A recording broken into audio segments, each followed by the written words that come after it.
오늘 우리에게 주시는 하나님의 말씀은 욥기 1장 13절에서 22절까지의 말씀입니다. 욥기 구약 성경이죠. 1장 13절에서 22절까지의 말씀, 구약 성경 160년에 있습니다. 760년입니다. 제가 먼저 읽고 여러분들이 함께 서로 교독하도록 하겠습니다. 제가 먼저 봉독합니다.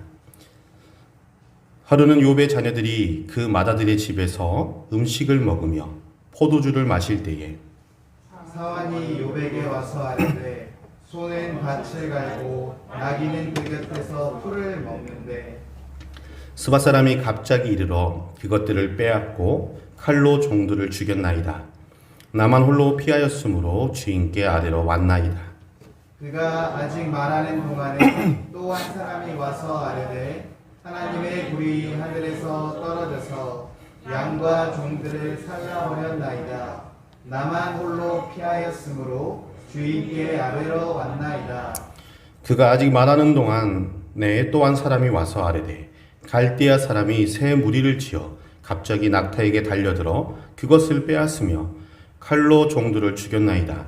나만 홀로 피하였으므로 주인께 아뢰러 왔나이다. 그가 아직 말하는 동안에 또 한 사람이 와서 아뢰되 주인의 자녀들이 그들의 마탕의 집에서 음식을 먹으며 포도주를 마시는데 거친 들에서 큰 바람이 와서 집 내 모퉁이를 치매 그 청년들이 위에 무너짐으로 그들이 죽었나이다. 나만 홀로 피하였으므로 주인께 아뢰러 왔나이다 한지라. 욥이 일어나 겉옷을 찢고 머리털을 밀고 땅에 엎드려 예배하며 이르되 내가 모태에서 알몸으로 나와 싸운즉 또한 알몸이 그리로 돌아가올지라. 주신 이도 여호와시요 거두신 이도 여호와시니 여호와의 이름이 찬송을 받으실지니이다 하고 이 모든 일에 욥이 범죄하지 아니하고 하나님을 향하여 원망하지 아니하니라. 아멘. 오늘 여러분들과 함께 나눌 말씀은 고난당하는 의인 첫 번째 시간입니다. 저번에 제가 욥이 어떤 사람인가에 대해서 함께 여러분들과 말씀을 전했습니다. 욥은요, 아들들이 생일잔치를 하면서 먹고 마시는 중에 하나님을 배반할 수 있다고 생각했습니다. 또 그런 이유로 잔칫날 다음에 아들들의 명수대로 번제를 드렸습니다. 욥은 큰 부자였으므로 제사를 드릴 때 숫송아지를 제물로 드렸을 것입니다. 그 가치를 오늘날의 값어치로 환산하면 1년에 약 4억 7,400만 원 정도 됩니다. 그렇게 하는 것이 여러분 쉬운 일이었을까요? 제사함을 받고 싶고 거룩하게 살고 싶다는 마음이 또 그런 믿음이 없었다면 할 수 없는 일일 것입니다. 그러나 욥은 그렇게 했습니다. 5절을 보면 욥의 행사가 항상 이러하였다라고 했습니다. 이것은 욥의 믿음과 습관을 의미합니다. 아들들의 생일 때만이 아니라 무슨 일을 하든지 항상 이런 태도, 이런 믿음으로 살았다는 뜻입니다. 하나님께서도 그런 욥을 인정하셨습니다. 자랑스럽게 생각하셨습니다. 8절을 보면 하나님께서 사탄에게 욥에 대해 말씀하시는데 이렇게 말씀하십니다. 내가 내 종 욥을 유의하여 보았느냐? 그와 같이 순전하고 정직하여 하나님을 경외하며 악에서 떠난 자가 세상에 없느니라. 누구에게 말씀하셨습니까? 사탄입니다. 사탄에게 이렇게 말씀하셨다는 것은 그만큼 자신이 있으셨다는 뜻입니다. 하나님께서는 그만큼 욥을 신뢰하셨습니다. 근데 이런 사람이 고난을 겪으면 될까요? 이런 사람이 하루아침에 망하면 되겠습니까, 여러분? 자식이 몰살을 당한다면 될까요? 안 되죠. 이런 일이 일어나서는 절대 안 됩니다. 의인은 고난도 없고 하는 일마다 잘 되어야 합니다. 죽을 때도 평안하게 죽어야 합니다. 반대로 악인은 죄를 지을 때마다 어떻게 해야 되죠? 벌을 받아야 되죠. 고생을 드립다 하다 죽어야 됩니다. 죽을 때도 고통을 많이 당하고 죽어야 합니다. 이것이 우리의 보편적인 생각입니다. 이런 생각을 보응의 원리라고 합니다. 보응의 원리는 하나님께서 세상을 다스리시는 방식 중 하나입니다. 세상에서도 보응의 원리가 있습니다. 그러나 세상에는 보응의 원리만 있지 않습니다. 의롭게 살아도 고난을 겪는 일이 있고 거룩한 사람이 하루아침에 망하는 일도 있습니다. 왜 그럴까요? 하나님은 뭘 하시길래 뭐 하시기에 의인이 고난을 겪을 때 안 막아주실까요? 그럴 것 같으면 누가 정직하게 살겠습니까? 안 그렇습니까, 여러분? 그런데 욥기는 이런 주제를 다룹니다. 이런 문제에 답을 합니다. 만일 우리가 그런 일을 당한다면 그래도 우리는 하나님을 경외하고 사랑할까요? 아픔과 슬픔을 받아들이고 하나님께 감사하며 찬양할까요? 하나님을 원망하고 떠나지는 않을까요? 주일이 돌아와도 예배드리러 가지 않고 믿음으로 살 필요가 없다고 생각하지 않을까요? 9절과 11절을 보면 사탄이 그렇게 생각한 것을 볼 수가 있습니다. 사탄이 이렇게 답합니다. 욥이 어찌 까닭없이 하나님을 경외하리까? 욥이 순전하고 정직하고 하나님을 경외하며 악에서 떠나 사는 것은 다 속셈이 있다는 뜻입니다. 까닭없이 그렇게 살지 않는다는 뜻이죠. 그 속셈은 사탄의 생각입니다.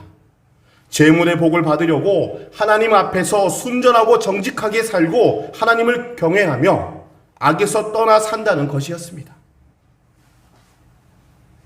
사랑하는 우리 성도님들께서는 하나님을 경외하며 사랑하십니까? 그러신 줄로 압니다. 그렇다면 하나님을 경외하고 사랑하는 이유가 무엇입니까? 하나님께서 복을 주시기 때문인가요? 부자가 되고 싶어서 순전하고 정직하게 사십니까? 사탄은 그렇게 생각했습니다. 어떻습니까, 여러분? 혹시 우리의 생각과 사탄의 생각이 같습니까? 다릅니까? 우리의 속셈과 사탄의 속셈이 같은지 다른지는 알아보는 방법이 하나 있습니다. 우리가 예수님을 믿는 이유가 이 세상에서 잘 먹고 잘 살고 출세하는 데 있는지 그렇지 않은지 아는 방법입니다. 그것은 하나님께서 우리의 재물을 거두어 가시는 것입니다. 하나님께서 우리를 하루아침에 망하게 하시면 우리가 재물 때문에 하나님을 믿는지 아닌지를 알 수 있습니다. 그렇지요. 사탄은 그렇게 생각했습니다. 만일 하나님께서 재물의 복을 거두시면 욥은 하나님의 얼굴에 대고 욕을 할 것이라고 생각했습니다. 하나님께서 재물을 치시면 욥의 재물을 치시면 하나님을 경외하지 않고 떠날 것으로 생각했습니다. 사탄이 왜 그렇게 생각했을까요? 그런 인간이 있기 때문이죠. 사탄이 그런 사람을 많이 봤기 때문입니다. 실제로도 그런 사람이 있습니다. 아마 많을 것입니다. 재물의 복을 주시면 하나님을 믿고 고난이 오면 하나님을 떠나는 사람 말입니다. 가난했는데 부자가 되면 믿음 생활을 열심히 하고 부자였는데 가난하게 되면 하나님을 원망하는 사람이 있습니다. 사탄은 욥도 사람인지라 재물을 거두시면 틀림없이 그렇게 할 것으로 생각했습니다. 그럴까요? 하나님께서는 욥은 그런 사람이 아닌 것으로 신뢰하셨습니다. 그래서 욥의 소유물에 사탄의 손을 막히셨어요. 그래서 욥의 재산을 처벌하셨습니다. 그런데 그의 건강에는 손을 대지 말라라고 말씀하셨습니다. 그렇게 해서 욥의 고난이 시작이 되었습니다. 욥에게는 소가 1,000마리 있었고 암나귀가 500마리 있었습니다. 어느 날 스바 사람들이 쳐들어와 종들을 죽이고 모조리 약탈해 갔습니다. 양이 7,000마리였는데 바로 그날 하늘에서 불이 내려서 양과 그것을 돌보던 종들이 다 타 죽었습니다. 약대가 3,000마리였는데 같은 날 갈대아 사람들이 쳐들어와서 종들을 죽이고 빼앗아 갔습니다. 그것이 다가 아니었습니다. 그날 아들들과 딸들이 맏아들 집에 모여 식사를 하고 있는데 대풍이 불어 집이 무너졌습니다. 그때 자녀 10명이 함께 몰살을 당했습니다. 재산이 많은 사람은 재산이 많은 만큼 충격을 강하게 받을 수 있습니다. 욥의 경우는 재산이 엄청나게 많았습니다. 당대의 동방 사람 중에 가장 큰 자라고 했습니다. 게다가 자식들이 한날에 다 죽었습니다. 따라서 그날 받은 충격은 엄청났을 것입니다. 어찌 세상에 이런 일이 있을 수 있단 말입니까? 이 말도 안 되는 일이 지금 욥에게 일어났습니다. 절대로 있을 수 없는 일이라고 생각했던 일이 욥에게 일어났습니다. 세상 일이 그렇습니다. 절대로 있을 수 없는 일이 누구에게 다 일어납니다. 그때 욥이 어떻게 했을까요? 그래도 예배를 드리고 싶었을까요? 그래도 하나님을 경외하고 사랑하고 싶었을까요? 아니면 사탄의 생각처럼 하나님의 얼굴에 대놓고 원망하고 욕했을까요?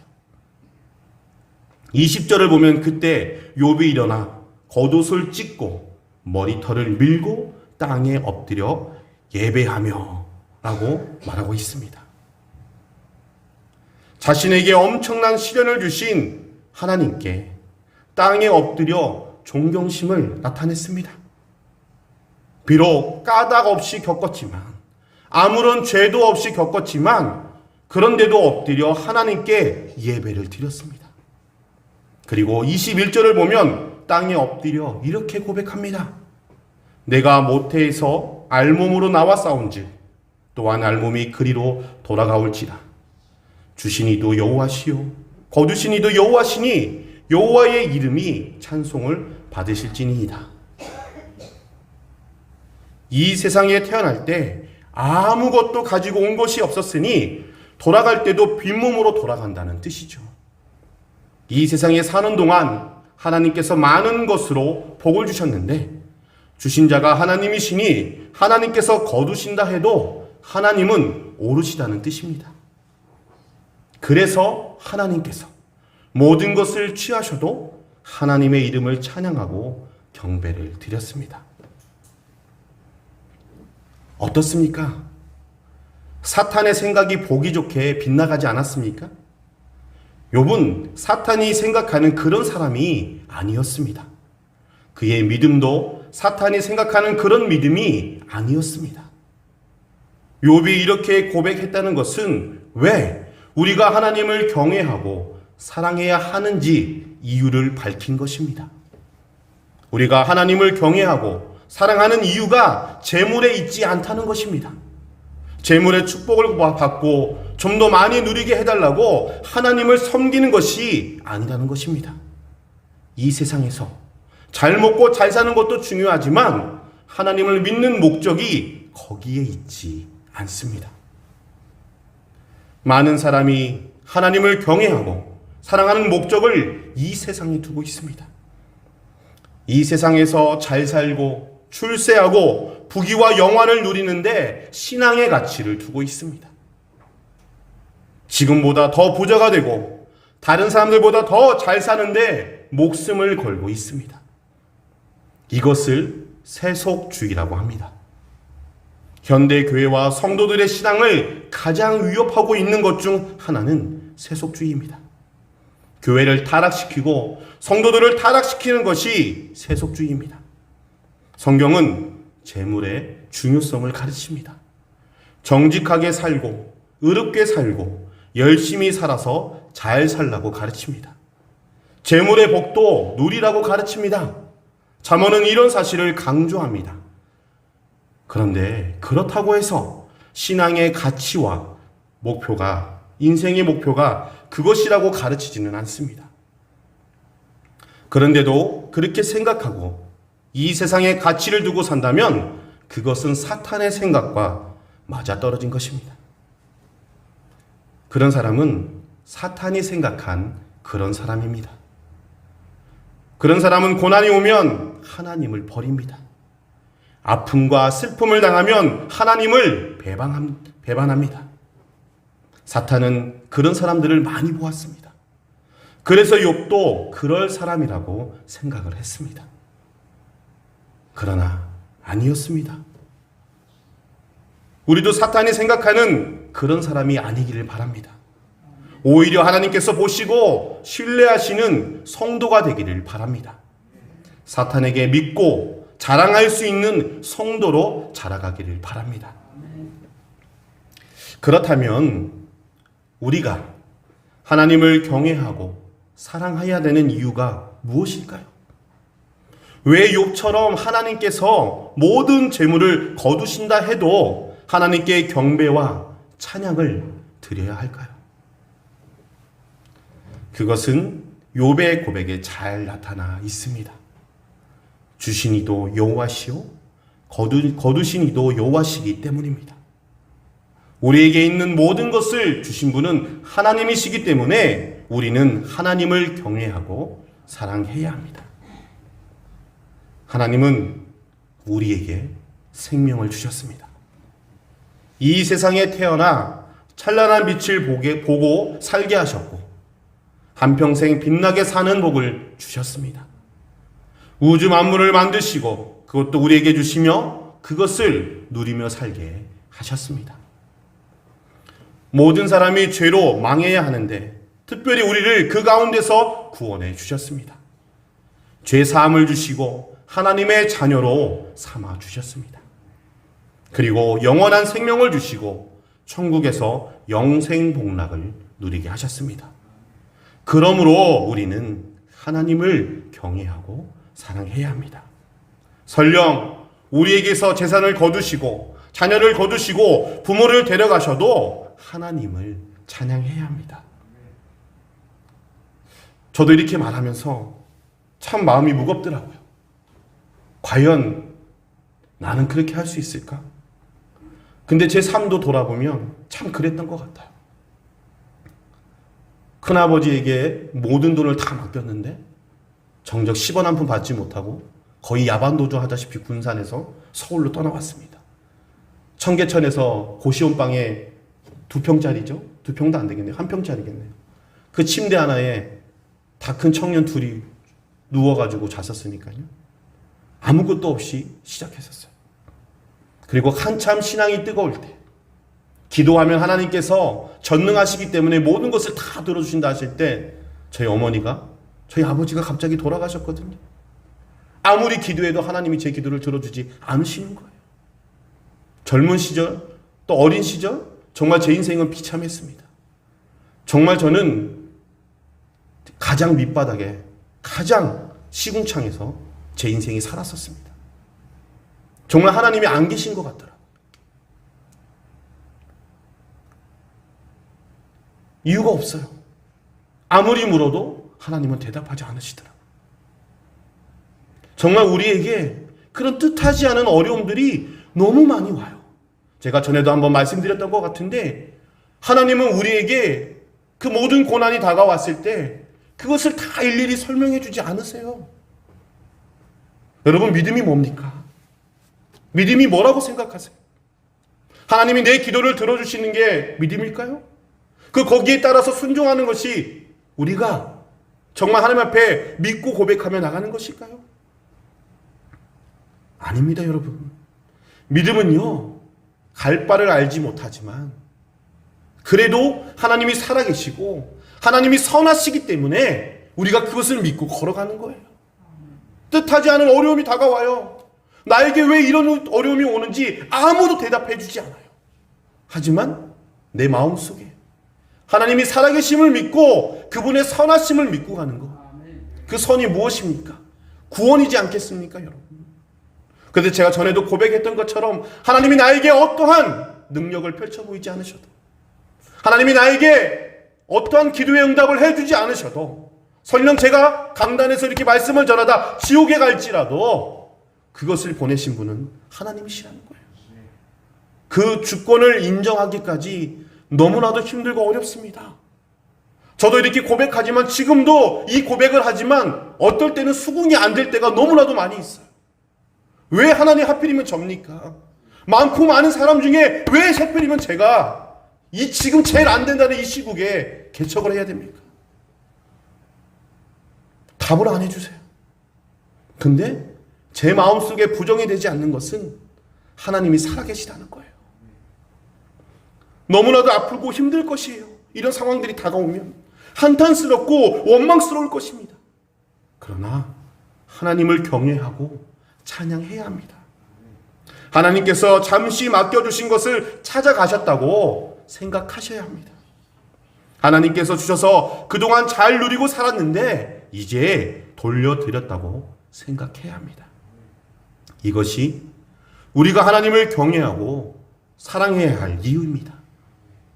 고난과 아픔과 슬픔을 당할 때 힘들고 이해가 안 되고 가슴이 아프지만 하나님을 찬양하고 경외할 이유가 여기에 있습니다. 우리가 이런 사실을 깨닫기를 바랍니다. 이런 믿음이 있기를 바랍니다. 욥과 같은 믿음입니다. 이런 믿음으로 산다고 해서 항상 고난만 있는 것은 아닙니다. 또 이런 믿음이 없다고 해서 고난을 안 당하는 것도 아닙니다. 믿음이 없는 분들은 고난을 겪을 때 죽고 싶을 것입니다. 하나님을 배반할 것입니다. 오히려 이런 믿음이 있는 분들에게는 고난 중에도 하나님의 위로가 있습니다. 고난을 이기고 아픔과 슬픔을 이기게 하시는 은혜가 있습니다. 그 위로와 은혜로 역경을 이기고 승리합니다. 우리에게 이런 믿음이 있기를 바랍니다. 욥의 믿음이 엄청나서 흉내도 못 내겠다고 생각할지도 모르겠습니다. 그러나 그런 믿음으로 사신 분들이 있습니다. 우리가 너무나도 잘 아는 손영원 목사님, 자기의 아들 둘이나 죽였는데 그 죽인 아들을 양아들로 삼지 않았습니까? 쉽지 않은 일이죠. 그 아들을 가슴에 묻고 너무나도 힘들고 아팠을 건데 자기 아들을 죽인 사람을 양자로 삼았다는 거 쉽지 않은 일입니다. 하지만 그 안에 하나님의 사랑, 하나님을 경외할 이유를 알기 때문에 그 모든 현실을 받아들이고 그 일을 감당하셨던 것이죠. 그래서 여러분, 우리도 욥과 같은 믿음으로 살겠다고 이야기해야 됩니다. 나는 욥처럼 그런 믿음으로 살 수 없으니 포기한다고 말해서는 안 됩니다. 우리에게는 이해가 안 되는 일들이 엄청나게 많이 일어납니다. 정말로 당하고 싶지 않을 일을 당할 수도 있습니다. 우리가 아무리 싫어해도 당할 수밖에 없는 일들이 있다는 것이죠. 우리는 그렇게 살 수밖에 없는 인간들입니다. 그게 인생입니다. 그리고 고난을 겪고 살 수밖에 없는 인생입니다. 그러나 그런 우리에게 하나님이 계신 것을 기억하시기 바랍니다. 우리 인생을 사랑하시는 하나님이 살아계신 것을 기억하시기를 바랍니다. 그 하나님께서 아픔을 겪고 사는 우리를 위로하시고 도우십니다. 우리를 격려하시고 다시 일어서도록 힘을 주십니다. 재기하게 하시고 회복하게 하십니다. 그 하나님께서 오늘도 우리의 편이 되어주시는 것을 기억하시기를 바랍니다. 그리하여 하나님을 믿는 믿음으로 아픔과 슬픔을 이기고 사는 우리 모든 상강의 식구들이 되시기를 간절히 바랍니다. 사랑하는 여러분, 지금까지 잘 오셨고요. 지금처럼만 하시면 됩니다. 너무 잘하려고 애쓰지 마십시오. 제가 누누이 말씀드리지만 하나님은 우리가 뭔가를 엄청나게 많이 했다 그래서 우리를 칭찬해 주시는 분이 아니라 고난 가운데, 찬양할 수 없는 가운데, 경외할 수 없는 가운데 하나님을 배반하지 않고 그 자리에 나와 그 자리를 지키며 하나님 앞에 예배하는 것, 하나님 앞에 엎드리는 그 모습을 보신다는 것이죠. 그리고 우리를 위로하십니다. 앞으로도 우리에게 어떠한 일들이 펼쳐질지 모르겠습니다. 하지만 하나님의 살아계심과 그 하나님이 우리를 오른손으로 꼭 붙들고 계시다는 것, 그것을 믿으시기를 바랍니다. 의인은 고난을 피하는 게 아니라 고난을 당하는 사람들입니다.